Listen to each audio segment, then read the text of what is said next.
सबसे पहले बीजेपी के वरिष्ठ नेता मोती सिंह ने सवाल खड़े किए सरकार में भ्रष्टाचार पर। उसके बाद अब जौनपुर के बदलापुर से बीजेपी विधायक रमेश मिश्रा ने कहा कि 2027 बीजेपी के लिए जीतना मुश्किल है। क्यों ऐसा हो रहा है और विपक्षी दल इसको कैसे ले रहे हैं बीजेपी के बड़े नेताओं के इस बयान पर, हमारे साथ बात करने के लिए कांग्रेस के नेता सुरेंद्र सिंह राजपूत हैं। सर, पहले मोती सिंह और अब रमेश मिश्रा, वो कह रहे हैं 2027 जीतना मुश्किल हो जाएगा आज के हालात में। आप लोगों ने ऐसी चौसर बिछा रखी है कि क्या है ये? देखिए, कहते हैं ना कि अब तो ये स्पष्ट है भाजपा सरकार भ्रष्ट है। भारतीय जनता पार्टी की सरकार अब भारतीय जनता पार्टी के वरिष्ठ नेताओं, मोती सिंह जैसे वरिष्ठतम नेताओं द्वारा सर्टिफाइड भ्रष्ट है। पिछले 70 सालों में ऐसी भ्रष्टतम सरकार कभी नहीं आई जिसको उनके खुद के वरिष्ठ नेता कहते हो कि ये भ्रष्ट सरकार है। थाने में, कोर्ट में, कचहरी में, हर जगह पर रेड बंधे हैं। ये मैं नहीं कह रहा हूं, मोती सिंह जी कह रहे हैं। और रमेश मिश्रा जी जो 2 बार के भाजपा के विधायक हैं, अब उन्होंने तो बिल्कुल अपना अलग ही राग कर दिया। भारतीय जनता पार्टी में लूट की छूट को लेकर के या लूट के बंदर बाट को लेकर के ये सारी लड़ाई है। हमें ऐसा लग रहा है कि ये भ्रष्टाचार की लड़ाई ही इनको ले डूबेगी। ये अभी पार्टी के अंदर ये जो बात विरोध के उठ रहे हैं, तो ये अभी और थमने की उम्मीद है कि बढ़ेगी? ये असंतोष बढ़ता जाएगा क्या? जब जिस तरीके से चीजें आ रही हैं उस तरीके से तो अब असंतोष की शुरुआत भर है। अभी तो ये और बढ़ेगा और लगातार समाज के आखिरी वर्ग तक बढ़ेगा। जिस तरीके से भारतीय जनता पार्टी ने अपने वरिष्ठ नेताओं की, वरिष्ठ कार्यकर्ताओं की अनदेखी की, उनको दरी बिछाने के लिए रख दिया, और हमारे यहां से आरपीएन सिंह जी जैसे लोग, ज्योतिरादित्य सिंधिया जैसे लोग, जितिन प्रसाद, हेमंत बिस्वा शर्मा जैसे लोग, और या फिर हमारे यहां से अजीत दादा पवार जैसे लोग किसी को मंत्री बना रहे हैं, किसी को उप मुख्यमंत्री बना रहे हैं, किसी को खजाना मंत्री बना रहे हैं, किसी को राज्यसभा बना रहे हैं, किसी को लोकसभा बना रहे हैं। क्या भारतीय जनता पार्टी का वरिष्ठ कार्यकर्ता जिन्होंने बरसों से जो है भारतीय जनता पार्टी का संघर्ष किया, हम लोगों से लड़ाई की, उनके सर पे वही लोग बैठेंगे जिनके खिलाफ उन्होंने संघर्ष किया? तो ये भारतीय जनता पार्टी के कार्यकर्ता की आवाज है। ये अलग बात है कि वो कार्यकर्ता थोड़ा सा डरपोक है, दब्बू है, वो अपनी आवाज अभी भी पूरी तरीके से मुखर नहीं कर पा रहा है। जिस दिन ये पूरी तरीके से मुखर हुई उस दिन भारतीय जनता पार्टी का गुजराती गैंग विदेश भाग जाएगा। कहा गया, रमेश मिश्रा ने कहा कि बड़े निर्णय लेने होंगे। बड़े निर्णय का, आप चूंकि राजनीतिक व्यक्ति हैं, बड़े निर्णय से क्या मतलब होता है? भाई, ये तो रमेश मिश्रा जी ही बताएंगे, लेकिन बड़े निर्णय तो स्पष्ट रूप से ये है कि भारतीय जनता पार्टी पर जो गुजराती गैंग का क्लच है, भारतीय जनता पार्टी पे जो भारतीय जनता पार्टी से बाहर से आए हुए नेताओं का क्लच है, उसको छोड़ना पड़ेगा। कार्यकर्ता की क्या गलती है? भाई, हमारे उनके कार्यकर्ताओं में मतभेद है, ये अपनी जगह पे। जब हमारी सरकार थी तो हमारे कार्यकर्ता सम्मान पाते थे। जब उनकी सरकार है तो उनके कार्यकर्ता कोर्ट से, कचहरी से, थानों से बेइज्जत हो रहे हैं, सिपाही तक से बेइज्जत हो रहे हैं। उनके विधायकों की बात पुलिस का सिपाही नहीं सुन रहा है। सच बात यह है कि उन्हें कभी तो गुस्सा आएगी।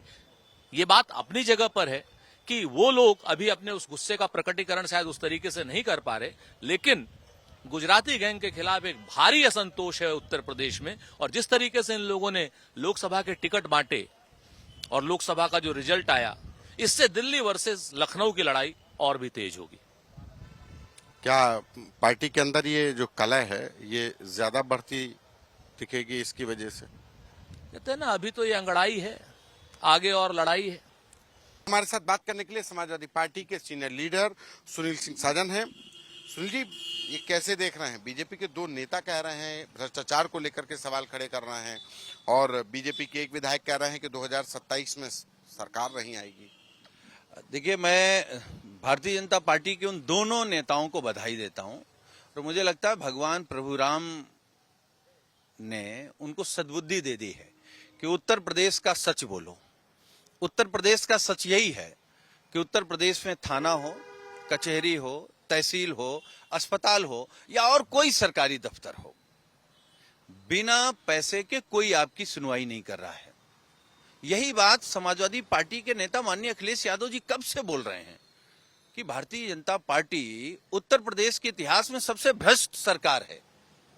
और दूसरी तरफ रमेश मिश्रा जी कह रहे हैं कि पीडीए भाजपा को हरा देगा। तो क्या झूठ है? इसी पीडीए ने भाजपा को 2024 में हाफ किया है, यही पीडीए 2027 में भाजपा को साफ करेगा। अब वो इशारों में अपने जो पार्टी का झगड़ा है वो कह रहे हैं कि शीर्ष नेतृत्व, राष्ट्रीय नेतृत्व उत्तर प्रदेश में बड़ा फैसला ले। बड़ा फैसला क्या? वो मुख्यमंत्री बदलवाना चाहते हैं। अब आप मुख्यमंत्री बदल लो, मंत्री बदल लो, पूरा मंत्रिमंडल बदल लो, लेकिन उत्तर प्रदेश की जनता 2027 में भाजपा को बदलने जा रही है। लेकिन ये इन दो नेताओं के बयान से क्या मतलब आप लोग ज्यादा नहीं सोच रहे हैं कि बीजेपी में इस तरीके, अरे दो नेताओं के ही तो बयान है। नहीं, अभी तो श्री गणेश है ना,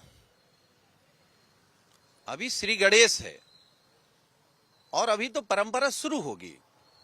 जिसका जिसका जमीर भारतीय जनता पार्टी के नेताओं का जागेगा, जो बीजेपी में रह करके आम आदमी की मदद करना चाहते हैं, सेवा करना चाहते हैं, जो सेवा भाव से भाजपा में राजनीति कर रहे हैं, वो सब धीरे धीरे भाजपा के भ्रष्टाचार के खिलाफ बोलेंगे। अब भाजपा से डरेंगे नहीं, न मुख्यमंत्री से डरेंगे, न केंद्रीय नेतृत्व से डरेंगे, वो जनता से डरेंगे और जनता का सच वो धीरे धीरे बताएंगे। अभी देखिएगा, अभी सांसद बोलेंगे और मंत्री बोलेंगे, देखिए कौन कौन बोलता है।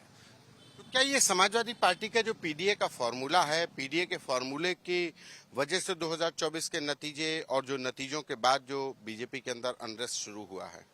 देखिए, समाजवादी पार्टी का पीडीए फार्मूले के साथ साथ हम सामाजिक न्याय की लड़ाई लड़ रहे हैं।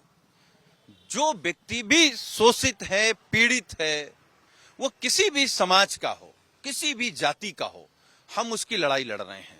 लेकिन सवाल पीडीए का है, तो वो पीडीए, जिस पीडीए का आरक्षण बीजेपी छीन रही है, जिस पीडीए के खिलाफ फर्जी मुकदमे लिखे जा रहे हैं, जिनका उत्पीड़न हो रहा है, जिनको भेदभाव के नजर से देखा जा रहा है, हम उस पीडीए को जोड़ करके भारतीय जनता पार्टी को हराएंगे। 2027 में भरोसा है कि हराएंगे, क्योंकि बीजेपी वो भी अपना होमवर्क ठीक करेगी और ये दो नेताओं को लेकर के आप लोग ज्यादा, अखिलेश यादव ने भी कहा कि ये नव जागरण है। देखिए, भारतीय जनता पार्टी होमवर्क क्या करेगी? भारतीय जनता पार्टी अपने भ्रष्टाचार को छिपाने में होमवर्क करेगी और हमें उम्मीद है कि मोती सिंह जी या रमेश मिश्रा जी जैसे भारतीय जनता पार्टी में और बहुत से नेता होंगे जो उस होमवर्क से निकल करके बीजेपी के सच्चाई को, बीजेपी के भ्रष्टाचार को, बीजेपी के झूठ को, बीजेपी के बेईमानी को, बीजेपी के जुमले को अब जनता के सामने बताएंगे।